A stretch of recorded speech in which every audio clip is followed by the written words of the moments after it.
ನಮಸ್ಕಾರ ಕರ್ನಾಟಕ. ಧರ್ಮಸ್ಥಳದ ಸುತ್ತಮುತ್ತ ಇರುವ ಸಾವುಗಳು, ಅತ್ಯಾಚಾರಗಳ ಬಗ್ಗೆ ಭೀಮಾ ಅನ್ನೋನು ಬಾಯ್ಬಿಟ್ಟಿದ್ದಾನೆ. ಇದಕ್ಕೆ ಮುಂಚೆ ಕಳೆದ ಹಲವು ವರ್ಷಗಳಿಂದ ಈ ಸಾವುಗಳು, ಅನ್ಯಾಯದ ಸಾವುಗಳು, ರೇಪುಗಳ ಬಗ್ಗೆ ಒಂದಷ್ಟು ಹೋರಾಟ ಆಗಿದೆ. ಒಂದಷ್ಟು ನಾಯಕರು ಹೋರಾಟ ಮಾಡಿ ನ್ಯಾಯ ಕೊಡಿಸುವಂತ ವಿಚಾರಕ್ಕೆ ಧ್ವನಿ ಮಾಡಿದ್ರೆ, ಇನ್ನೊಂದಷ್ಟು ಜನ ನ್ಯಾಯ ಕೊಡಿಸ್ತೀವಿ ಅಂತ ಹೇಳಿ ಅಲ್ಲಿ ಹೋಗಿ ಸಾಹುಕಾರಗಳು, ಕೊಲೆಗಾರರ ಬಳಿ ರೋಲ್ ಕಾಲು ಲಂಚ ಇಸ್ಕೊಂಡು ಆ ಸಾಕ್ಷ್ಯಗಳನ್ನು ನಾಶ ಪಡಿಸಕ್ಕೆ ಸಹಾಯ ಮಾಡಿದ್ದಾರೆ. ಎಂತ ರೋಚಕ ಅಲ್ವಾ?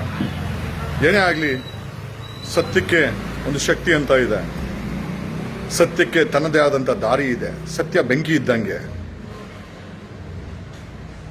ನೆವರ್ ಲೆಟ್ ದೆನ್ ಎವರ್ ಅಂದಂಗೆ ಆಗಿರುವಂಥ ಈ ಅನ್ಯಾಯದ ಸಾವುಗಳಿಗೆ, ಅತ್ಯಾಚಾರಗಳಿಗೆ ನ್ಯಾಯ ಸಿಗುತ್ತೆ.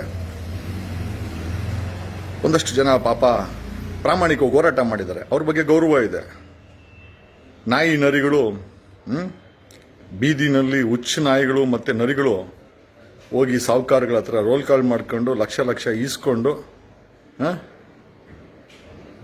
ಅಲ್ಲಿರುವಂಥ ಸಾಕ್ಷಿಗಳನ್ನು ನಾಶ ಮಾಡೋಕ್ಕೆ ಅವ್ರ ಪರವಾಗಿ ಧ್ವನಿ ಮಾಡಿಕೊಂಡು ಬಂದಿದ್ದಾರೆ.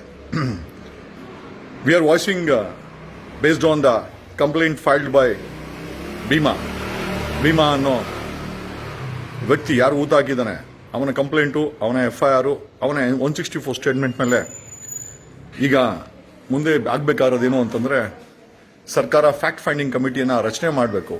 ಒಬ್ಬ ರಿಟೈರ್ಡ್ ಹೈಕೋರ್ಟ್ ಜಡ್ಜಿನ ನೇತೃತ್ವದಲ್ಲಿ ಈ ಫ್ಯಾಕ್ಟ್ ಫೈಂಡಿಂಗ್ ಅನ್ನ ಮಾಡಬೇಕಾಗತ್ತೆ.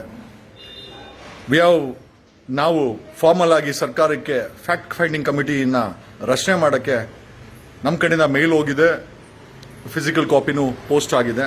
Hour team is working to pressurise government to appoint a fact finding committee. Sameer ಅನ್ನೋ ಐ ಥಿಂಕ್ ಹುಡುಗ ಒಳ್ಳೆ ಕೆಲಸ ಮಾಡಿದ್ದಾನೆ. Thank you Sameer.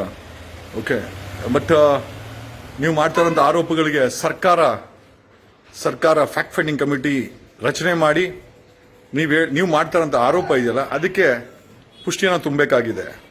ನಿಮ್ಮೆಲ್ಲ ಡಿಫಾಮೇಷನ್ ಕೇಸ್ ಹಾಕಿದ್ರೆ ಅಂತ ಗೊತ್ತಾಯಿತು. ಯಾಕೆ ಅಂತಂದರೆ, ಸರ್ಕಾರ ಹಿಂದೇಟು ಹೊಡೆದಾಗ ನಿಮ್ಮಂಥವ್ರ ಮೇಲೆ ಡಿಫಾಮೇಷನ್ ಕೇಸು, ಕ್ರಿಮಿನಲ್ ಕೇಸ್ ಎಲ್ಲ ಆಗ್ತಾರೆ. ಬಟ್ ಒಂದೊಂದು ನಿಜ, ಸತ್ಯನ ಅನ್ವೇಷಣೆ ಮಾಡಬೇಕಾರೋದು ಸರ್ಕಾರದ ಕೆಲಸ. ಮಾಡಬೇಕು, ಮಾಡಿಸೋಣ. Okay, whatever it is, the justice will definitely be delivered. Okay, even if it is years late. Okay, thank you ಅಂತ ಹೇಳುತ್ತಾ, ರೋಲ್ ಕಾಲ್ ಮಾಡ್ದ ಹಲ್ಕಟ್ಟುಗಳಿಗೆ ಚಪ್ಪಲಿ ತಗೊಂಡು ಹೊಡಿಬೇಕು. ಇಂಥ ಹಲ್ಕಟ್ಟುಗಳಿಗೆ ಒಂದಷ್ಟು ಜನ ಖಂಡಿತವಾಗಿ ಹೋರಾಟ ಮಾಡಿದ್ದಾರೆ. ಅದು ಸಮೀರ್ ಆಗಿರ್ಬೋದು, XYZ ಆಗಿರ್ಬೋದು. ಅವ್ರ ಬಗ್ಗೆ ಗೌರವ ಇದೆ ಅಂತ ಯಾರ ಹೆಸರನ್ನು ಡ್ಯಾಮೇಜ್ ಮಾಡೋವಂಥ ಪರಿಸ್ಥಿತಿ ಅಲ್ಲ ಇದು, ಅಥವಾ ಯಾವುದೋ ಜಾತಿ ಧರ್ಮದ ವಿರುದ್ಧ ಅಲ್ಲ. ಆಗಿರುವಂಥ ಸಾವುಗಳು, ಆ ಕೊಲೆ ರೂಪದಲ್ಲಿ, ಆ ಕೊಲೆಗೆ ಮುಂಚೆ ಆಗಿರುವಂಥ ಅತ್ಯಾಚಾರಗಳು, ಅಮಾಯಕರ ಶವಗಳನ್ನು ಕೂಡ ಅವ್ರ ಮನೆಯವರು ನೋಡ್ಲಿಕ್ಕಾಗಲಿಲ್ಲ.